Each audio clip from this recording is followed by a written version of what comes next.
In today's video, you will learn how to add comments in Microsoft Word. To begin, make sure you are working within the Insert tab, which is located near the top of the screen and is typically the third tab from the left. Once you are there, move your attention to the part of the document where you want the comment to appear. You can add a comment without selecting text, but highlighting specific content helps clarify exactly what the comment refers to.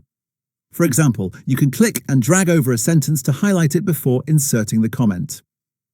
With the text selected, locate the comment button and left-click on it.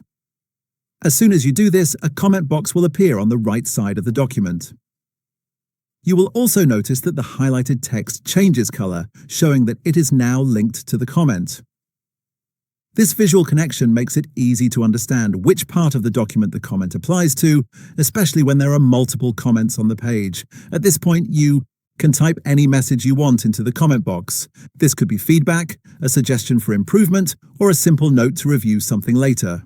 Once you're finished typing, clicking anywhere outside the comment box will automatically save it. There is no need to manually confirm or apply the comment, which keeps the process quick and efficient.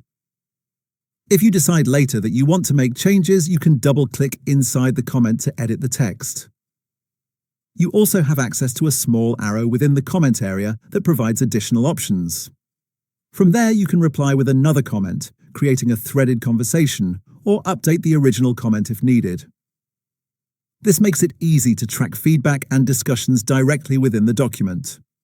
All comments remain part of the document, so when you share it with someone else, they will be able to see and interact with them. This makes commenting a powerful tool for collaboration and review. That is how simple it is to add and manage comments in Microsoft Word. Thanks for watching.